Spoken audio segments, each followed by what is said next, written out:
আসসালামু আলাইকুম আম্মু। ওয়ালাইকুম আসসালাম। আপনার নাম কি? নাফিসা সাইদ। কোন ক্লাসে পড়েন? নার্সারি। কোন স্কুলে?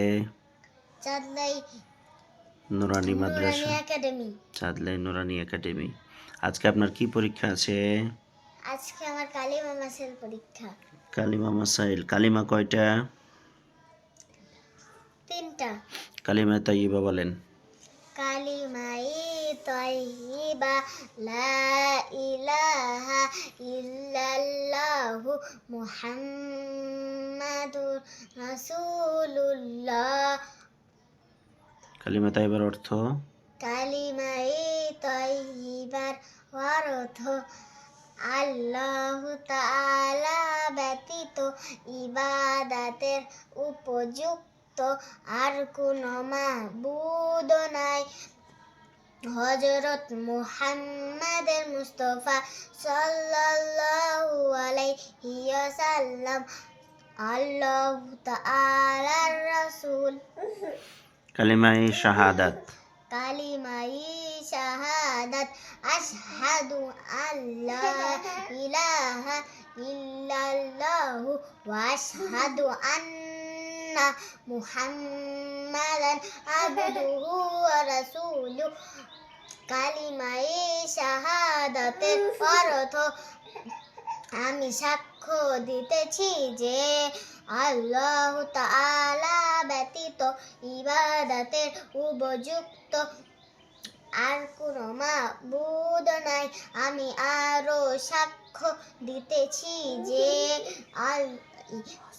হযরত মুহাম্মদ মুস্তাফা সাল্লাল্লাহু আলাইহি ওয়াসাল্লাম আল্লাহ তাআলার বান্দা ও রাসূল।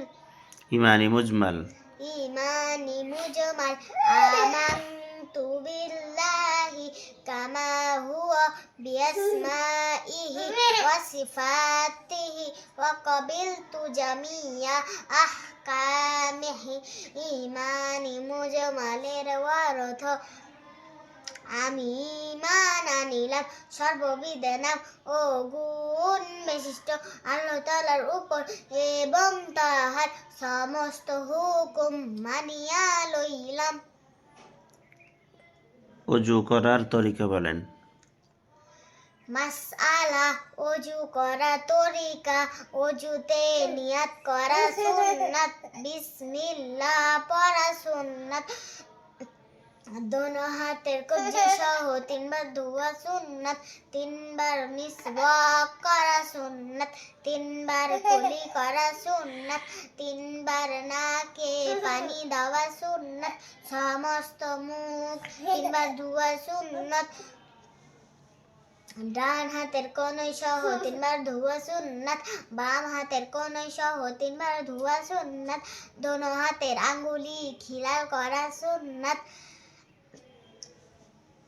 সমস্ত মাথায় একবার মাসেহ করা সুন্নাত কান মাসেহ করা সুন্নাত গর্দান মাসেহ করা মুস্তাহাব ডান পায়ে টাকনু সহ 3 বার ধোয়া সুন্নাত বাম পায়ে টাকনু সহ 3 বার ধোয়া সুন্নাত দোনো পায়ের আঙ্গুলি খিলাল করা সুন্নাত। ওযুতে কয় ফরজ? 4 ফরজ বলেন। সমস্ত মুখ ধোয়া দোনো হাতের কোণে সহ ধোয়া মাথা মাসেহ করা দোনো পায়ের টাকনু সহ ধোয়া। গোসলে কয় ফরজ? গোসলে 3 ফরজ বলেন।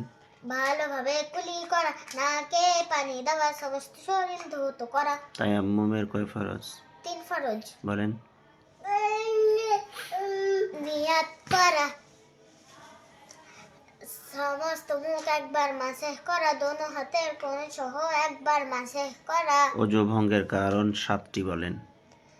পায়খানা পেশাবের রাস্তা দিয়া কোনো কিছু বের হওয়া মুখ ভরিয়া বমি হওয়া শরীরের কোনো জায়গা হইতে রক্ত পুজ পানি বাইর হইয়া গড়িয়ে পড়া থুতুর সঙ্গে রক্তের ভাগ সমান বা বেশি হওয়া চিৎবা কাত হইয়া হেলান দিয়া ঘুম যাওয়া পাগল মাতাল অচেতন হইলে নামাজের উচ্চ স্বরে হাসিলে। নামাজের বাহিরে ভিতরে 13 ফরজ বলেন। নামাজের বাহিরে এবং ভিতরে 13 ফরজ, নামাজের বাহিরে 7 ফরজ, শরীর পাক কাপড় পাক, নামাজের জায়গা পাক, 17 ঢাকা, কিবলামুখী হওয়া, ওয়াক্ত মতো নামাজ পড়া, নামাজের নিয়ত করা, নামাজের ভিতরে 6 ফরজ, তাকবীরে তাহরিমা বলা, খাড়া হইয়া নামাজ পড়া, কিরাত পড়া, রুকু করা, 2 সিজদা করা, আখেরি বৈঠক। মাশাআল্লাহ। আজকে পরীক্ষায় ধরলে সবগুলো পারবেন জি ইনশাআল্লাহ। বলেন ইনশাল্লাহ। 100তে 100 পাবেন জি ইনশাআল্লাহ। ইনশাল্লাহ। সালাম দেন। আসসালামু আলাইকুম।